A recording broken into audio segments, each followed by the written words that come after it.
बैसाखी का त्योहार सिखों के लिए खास महत्व रखता है, क्योंकि जहां एक तरफ इस दिन फसलें काटकर जश्न मनाया जाता है, वहीं दूसरी तरफ इसी दिन खालसा पंथ की स्थापना की गई थी। सिखों के 10वें गुरु श्री गुरु गोबिंद सिंह जी ने 1699 में बैसाखी के दिन खालसा पंथ की स्थापना की और सिखों को सिंह मतलब शेर का नाम दिया। गुरुजी द्वारा सजाए गए 5 प्यारे, जो पहले तो अलग अलग जाति के थे, फिर उन्हें सिंह की उपाधि देकर सिख बनाया गया। इसके साथ ही उन्हें भाई की उपाधि भी दी गई। वह 5 प्यारे भाई दया सिंह, भाई धर्म सिंह, भाई हिम्मत सिंह, भाई मोकम सिंह और भाई साहब सिंह के नाम से जाने जाते हैं। नगर कीर्तन के दौरान श्री गुरु ग्रंथ साहिब की सुंदर पालकी के आगे इन 5 प्यारों को जगह दी जाती है। तो आइए जानते हैं 1699 के उस ऐतिहासिक और गौरवशाली लम्हों के बारे में जब खालसा पंथ की स्थापना की गई। सन 1699 दिन बैसाखी, जगह केसगढ़, आनंदपुर साहिब। चारों तरफ बैसाखी की तैयारियां चल रही थी, लेकिन बैसाखी से 1-2 दिन पहले सिखों के 10वें गुरु श्री गुरु गोबिंद सिंह साहिब जी ने अपने साथियों को बैसाखी पर एक खास दीवान आयोजित करने का आदेश दिया। उन्होंने कहा कि मेरी प्यारी संगत तक ये संदेश पहुंचा दिया जाए कि वह उनसे कुछ खास बात करना चाहते हैं। संदेश सुनते ही संगतों में यह जानने की उत्सुकता पैदा हो गई कि गुरु साहिब हमसे क्या बात करना चाहते हैं। देखते ही देखते बैसाखी के दिन केसगढ़ साहिब में संगतों का हजूम लग गया। सभी संगतें गुरु जी के दर्शन के लिए एकत्र हो गई, लेकिन सभी के मन में एक सवाल भी था कि आखिरकार ऐसी क्या बात है जो इस वर्ष गुरु जी ने इतने बड़े समारोह का आयोजन किया है। कुछ ही देर बाद गुरु जी एक तंबू से निकलकर बाहर आए और अपने एक बुलावे पर संगतों को इतनी बड़ी संख्या में देखकर गुरु जी को बेहद खुशी हुई।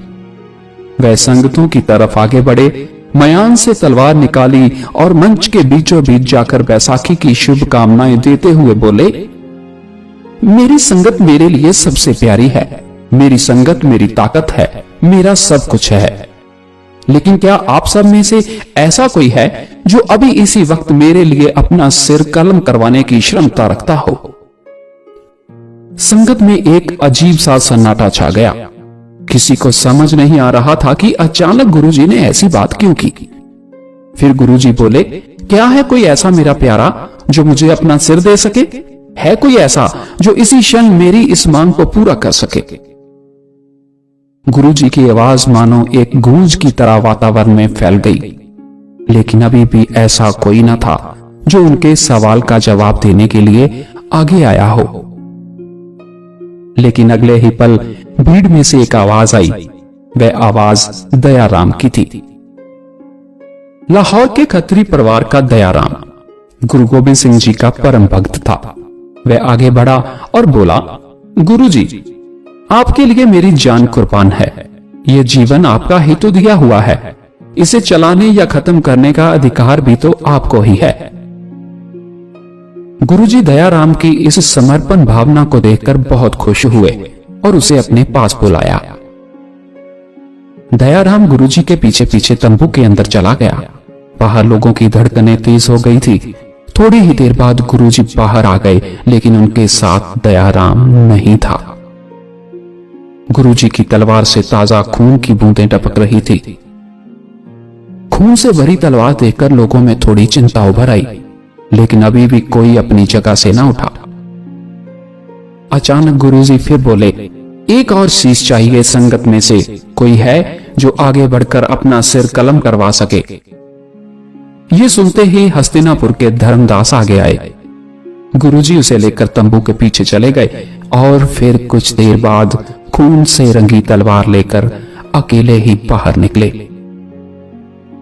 यह देखकर लोगों को विश्वास नहीं हो रहा था। कुछ लोग आपस में बातें करने लगे और कहने लगे कि क्या सच में गुरुजी ने उन दोनों के सिर कलम कर दिए हैं? सवाल सभी के मन में थे, लेकिन कोई भी आगे आकर गुरुजी से यह पूछने की हिम्मत नहीं कर रहा था। संगत को विश्वास था कि गुरुजी तो परमात्मा हैं और परमात्मा कभी भी अपने श्रद्धालुओं के साथ बुरा नहीं करते। अब गुरुजी ने तीसरे सिर की मांग की ये सुन लोग हैरान थे कि आखिरकार गुरुजी क्या कर रहे हैं। इस बार मोहकम चंद खड़े हुए, जो एक साधारण दर्जी थे और द्वारका के निवासी थे।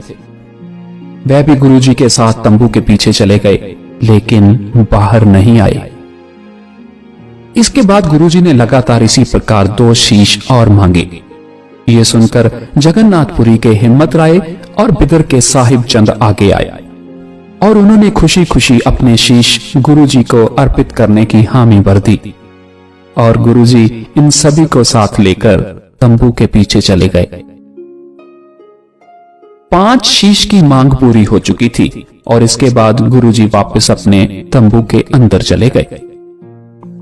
बाहर बैठी संगत परेशान थी कि गुरुजी कब से अंदर गए हैं, लेकिन अभी तक बाहर नहीं आए। इसके कुछ देर के बाद का दृश्य देखकर संगत को अपनी आंखों पर विश्वास नहीं हुआ। केसरी रंग के लिबास में 5 नौजवान हाथों में हाथ डाले बाहर आ रहे थे।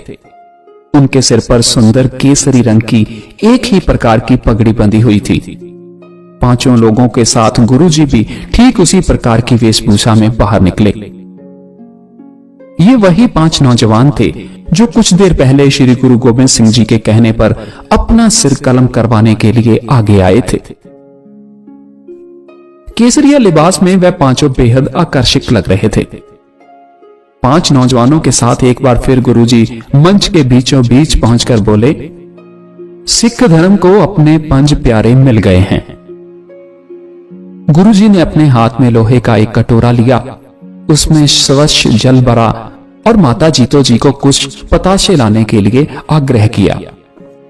गुरुजी ने जल में पतासे डाले और उसे खंडे से घोल दिया। इसी तरह सिख धर्म का पवित्र अमृत तैयार हुआ। अब गुरुजी ने 5 प्यारों को आगे आने का निवेदन किया। वह आगे बढ़े और नीचे झुककर अपने दोनों हाथ आगे किए। गुरुजी ने एक एक प्यारे को अमृत छकाया और उन्हें खालसा पंथ के 5 प्यारे निर्धारित किया। फिर गुरुजी ने उन्हीं 5 प्यारों के हाथ से स्वयं आगे झुककर अमृत छका। खालसे दी साजना भूमि श्री आनंदपुर साहिब किताब के अनुसार गुरुजी द्वारा अमृत छकाने से पहले 5 प्यारों को 5 ककार यानी कड़ा, केश, कंगा, किरपान और कशहरा भी अर्पित किए गए। 5 प्यारों के सामने गुरुजी को यूं झुकता देखकर सारी संगत चकित रह गई। गुरुजी द्वारा निभाए गए इस वाक्य को सिख संगत में वाहो वाहो गोविंद सिंह आपे गुरुचेला वाक्य से उच्चारित किया जाता है, जिसका अर्थ है गुरु गोविंद सिंह जी ही गुरु हैं और समय आने पर वे अपने 5 प्यारों की आज्ञा का पालन करने वालों में से भी हैं। मान्यता यह है कि गुरु गोविंद सिंह जी के 5 प्यारों को स्वयं गुरुजी द्वारा ही कुछ अधिकार प्रदान किए गए थे। इन 5 प्यारों ने चमकौर की गढ़ी के युद्ध के दौरान अपने अधिकारों का इस्तेमाल भी किया।